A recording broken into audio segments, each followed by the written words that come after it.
Places we pass through, beautiful, but strangely empty, we think.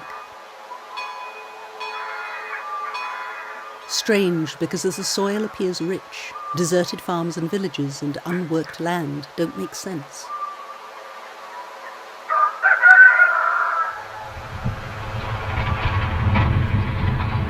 There are few areas in Europe which are without the mark of humanity, but more and more which are being emptied of communities. They become places to pass through.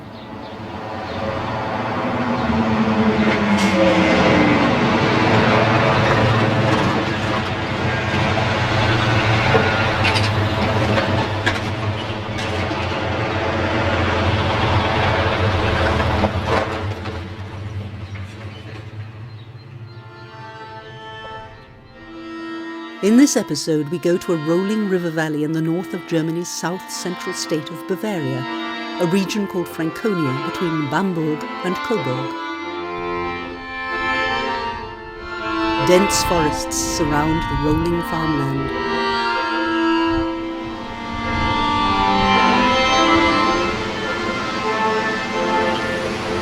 A mill run entirely by water power, no electricity, no effluent, waste or fossil fuel emissions. Farmers and bakers bring wheat and rye here to be ground.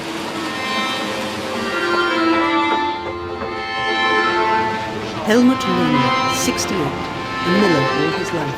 He runs the mill on his own, rushing down to the gears that allow the water through, climbing up to the flywheels which clean the grains, and climbing further to empty the grains into the hoppers, where they begin the passage through the mill to become fine flour.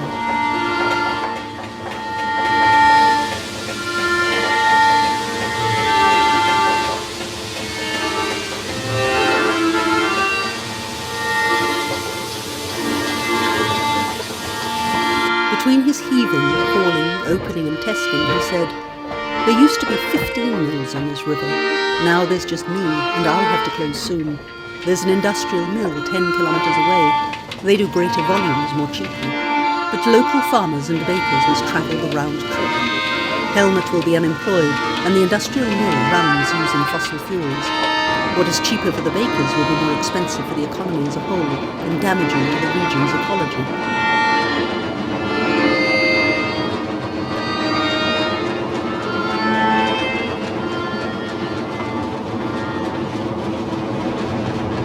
Helmut said, "My kids don't want our mill," built by his father in the early 1930s. Its end saddens him.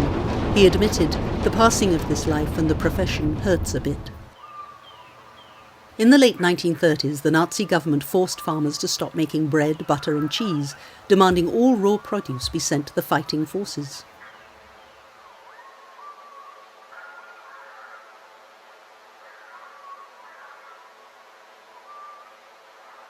As the Nazis were defeated, the advancing American army laid waste to Franconia, thinking it would wind up behind the Iron Curtain. During the Cold War, NATO believed this plain would be quickly invaded, so the German government ignored its development.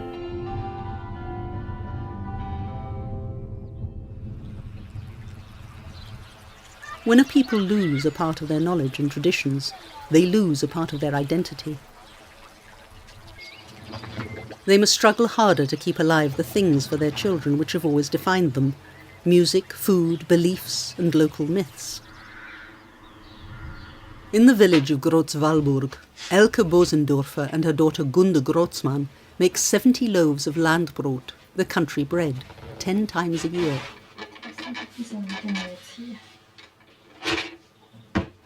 After the dough is mixed, it is formed into loaves, placed in wicker baskets and left in a warm room to mature and rise for an hour.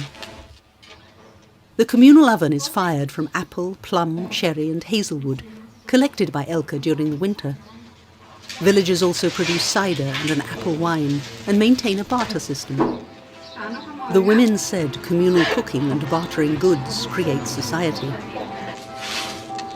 When the oven stones have heated enough, Elke brushes aside the embers and mops up cinders and ash.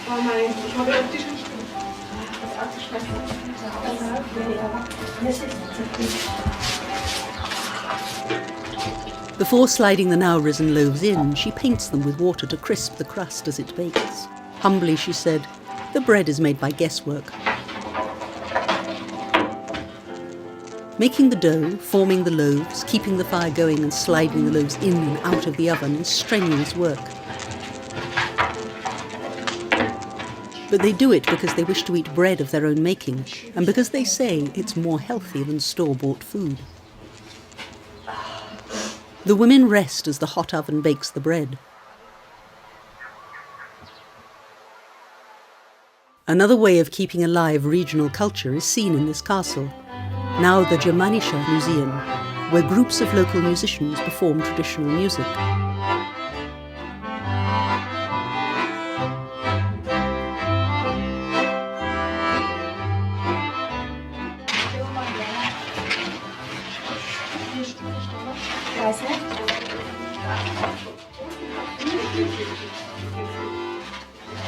Finally, the loaves are finished, filling the room with an odour which creates immediate hunger.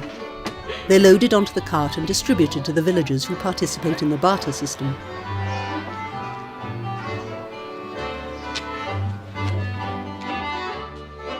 The bread, along with meat pies and sausages, are assembled for a farmhouse lunch. The women said, "The heart of our food is bread, bread and butter."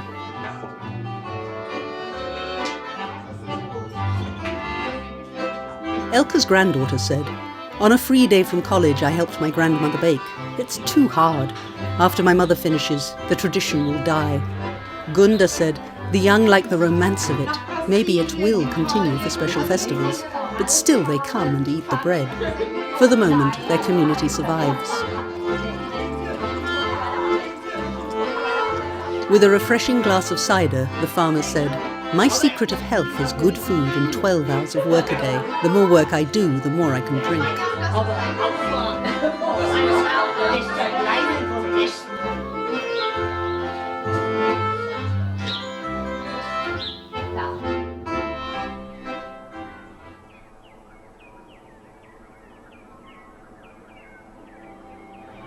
On the hills above Bamberg, a medieval jewel of a town, is the cathedral precinct with its stately palace.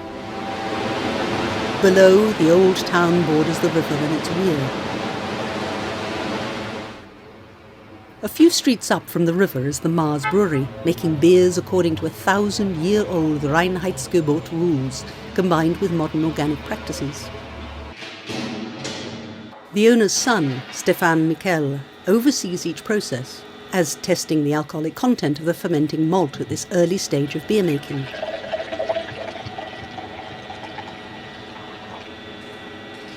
Although a young man, he's been working in the brewery for 16 years.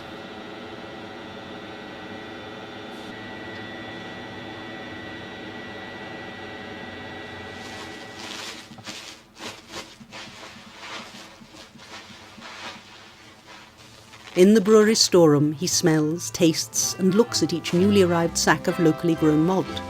Stefan personally knows all of his suppliers.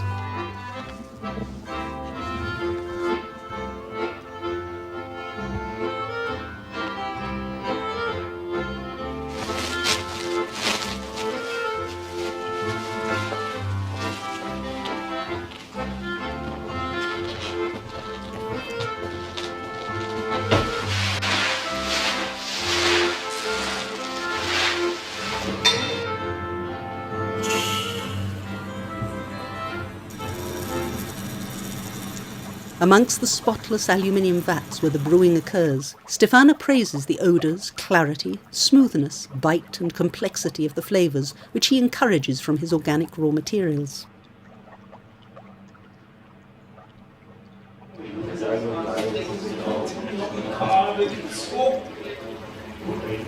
In the brewery's bar, the loyal patrons show their appreciation for Stefan's skill. Over and over.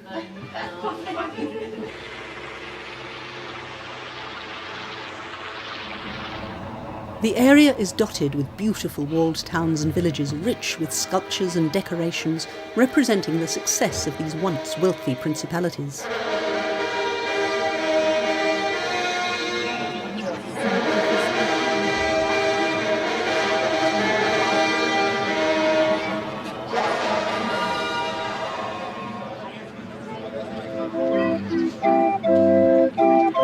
During a spring festival as the hurdy-gurdy player sets a plangent mixture of nostalgia and sweetness.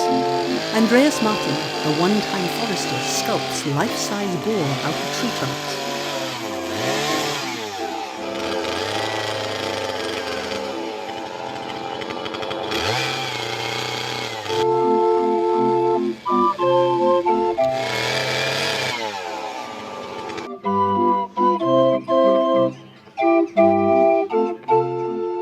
The hurdy-gurdy player said, "I do this because I'm unfit for anything else."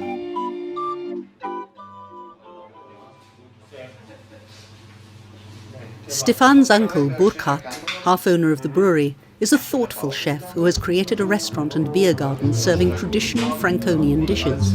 With his normal meat supplier, the butcher Ingo Singer, he chooses and discusses the day's best meats.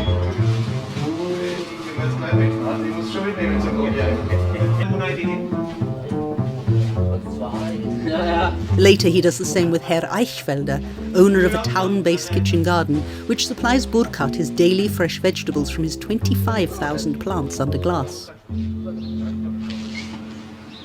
Burkhard and Heinz Katzenberger, his fellow chef, produce a stream of hearty dishes, including a Bamberger Bierhaxe, a baked ham hock based on Burkhard's extensive library and memories of his grandmother's cooking at the brewery. Although he once ran a highly regarded Nouvelle Cuisine restaurant, he wanted a place where average families could afford to eat and feel comfortable. He has 80% returning guests, a success which shows how culture and food share a place at the dining table. And in this region, pork and beer share a place in the same dish. Franconian specialities are pork, roast beef, Savoy cabbage, potato dumplings, ham, bread, duck pâté, and white asparagus. But, he said, the old food is heavy. Some traditional food isn't eaten anymore, things like tripe, calf's breast, goat, and poussin.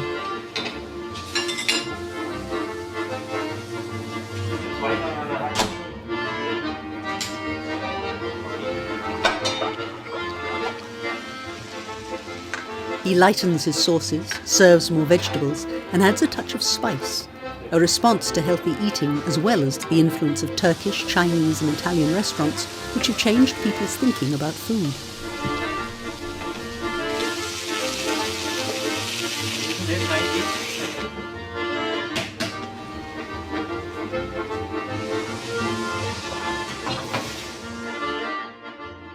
Burkhard is a thoughtful man who cares as much about his food as the identity of his region. Stone walls and hedgerows are gone, with the birds and insects who lived in them. This landscape is a result of German land redistribution and European Union pressure to create large farming units to increase productivity.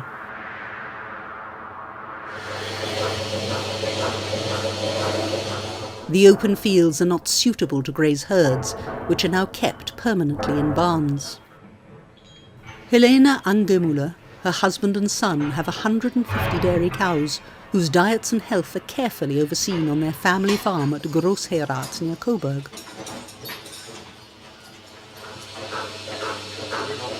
Helena's husband and son milk at least 70 cows twice every day. It takes up to 8 hours.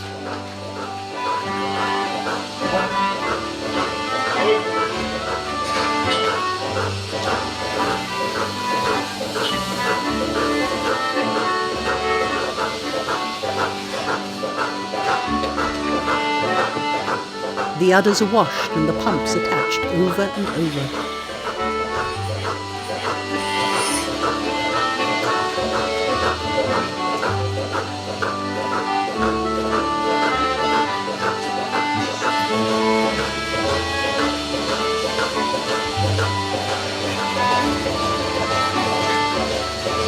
On these automated farms, there is still a lot of manual labour. The milk is fed through an automatic pipeline to a cooler and then collected by the local co-op.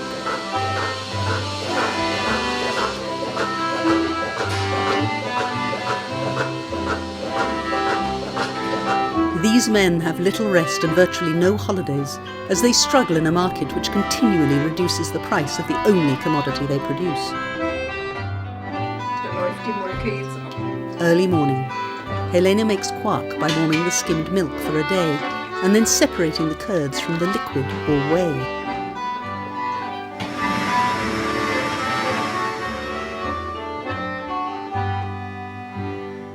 Chives are finely chopped and added to the cheese when it is served.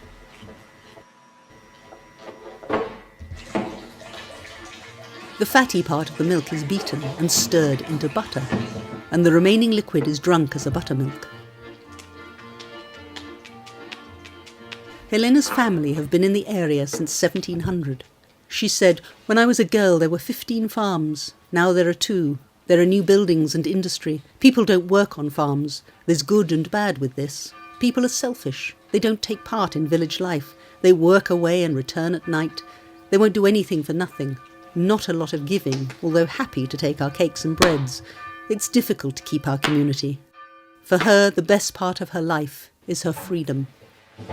This butter is a delicate mousse, so light it's like the tease of a feather on the cheek.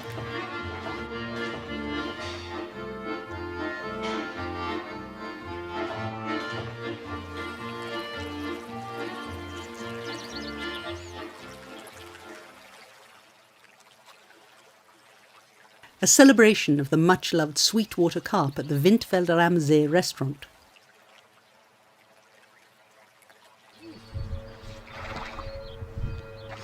Herr Windfelder wades into one of his ponds to investigate the state of his carp.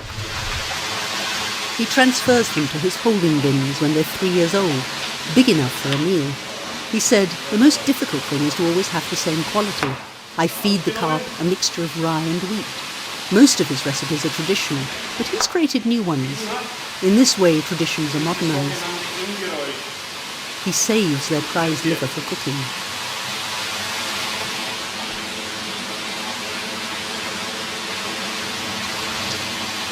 He said, "I had 16 people at a table. Because I cook everything fresh, of course the dishes came staggered and they complained.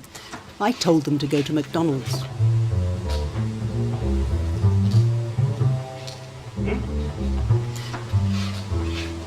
For his gebackene Karpfen, he bastes the fillets in flour while he begins to cook a fillet of carp in a Frankische wine sauce.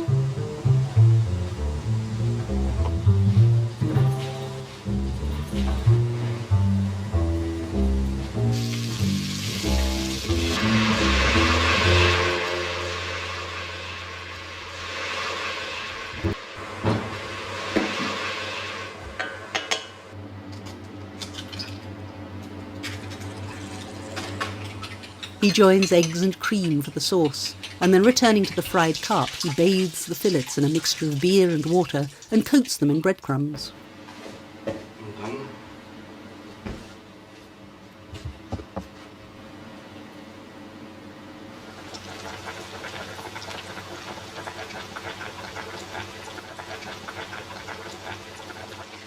Then they're fried until the outside is brown and crispy and the insides moist and melting. He removes the sautéed fillets from the wine and finishes the sauce with cream, more wine, and the much-loved chives.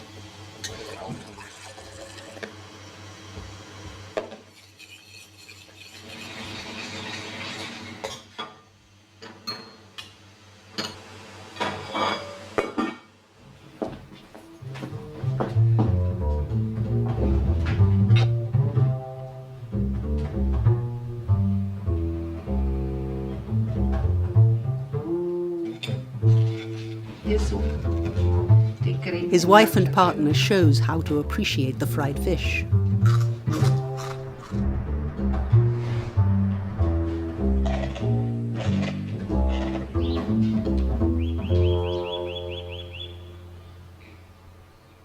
Above Coburg is an austere castle with its triple defence rings built in 1200.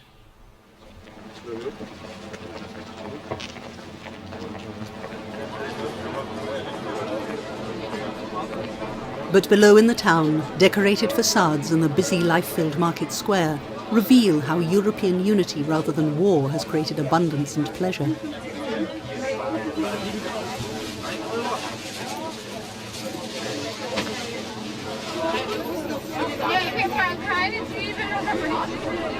On every day of the year, the odour of pine cones fills the square as local sausages are cooked over them by Roselle Gett.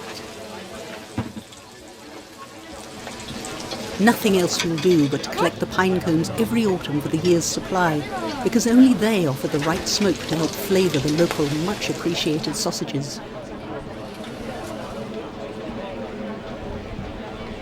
There's hardly a place to look where someone is not eating a sausage in the square.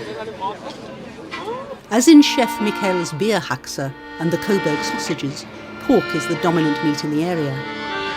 Willy Pfeuffer grows the wheat he feeds his pigs and looks after them with great care. But he said there's continuing economic pressure to keep more pigs in the same space.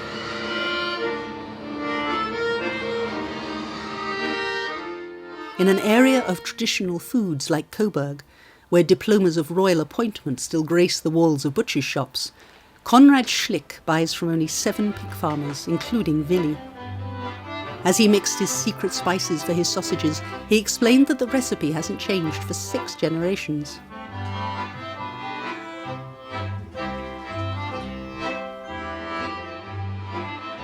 The quantity of meat in each sausage was determined by the local counts until 1974, when the mayors took over. The Coburg Bratwurst has to have this approval.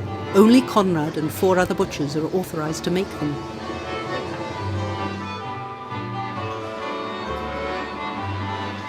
Konrad blends beef, egg yolks and spices into a fine mince.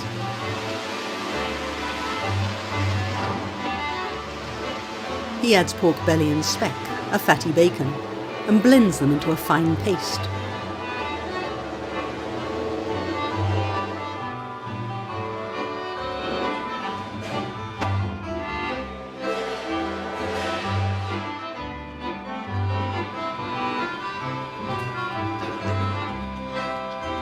Then Wolf Henkel slides pig intestines used for the sausage casings onto the spout of the pump and fills them with the mixture.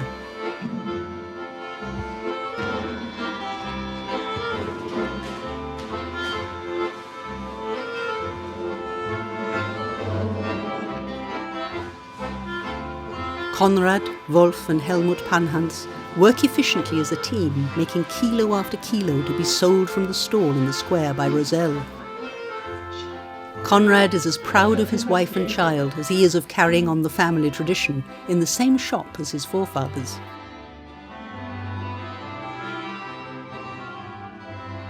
There have been vineyards in Franconia for over 1,000 years, growing many varieties of grapes, but mainly Elbling and Riesling.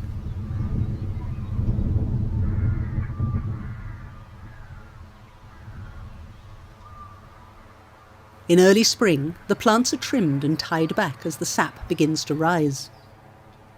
This lets the sun reach all the branches. Herr Zimmermann turned his vineyards to organic production in 1987 after he fell ill from pesticides. He's returned to old viniculture techniques like using rapeseed oil against mildew. Only the strongest grapes survive, which assures a richer taste. The surrounding vineyard owners scoffed. Zimmermann's lower yields, greater labour input and increased price will soon put him out of business. But after winning many awards for his distinctive wines, neighbours too have changed to organic production. Zucker.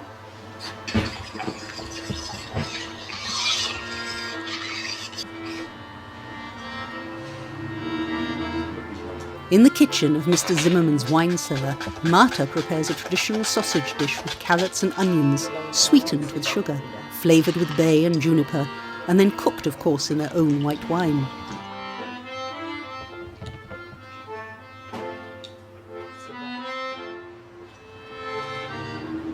The sausages are added and boil while Herr Zimmermann tastes a bottle of his own wine.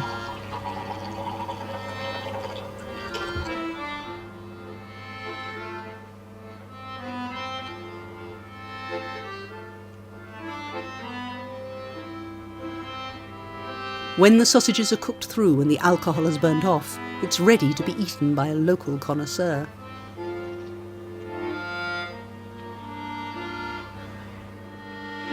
In Franconia, people see their way of life passing, Family farms taken over by agri-corporations, fields planted with monocrops, and villages dying as older people watch their young leaving for the cities.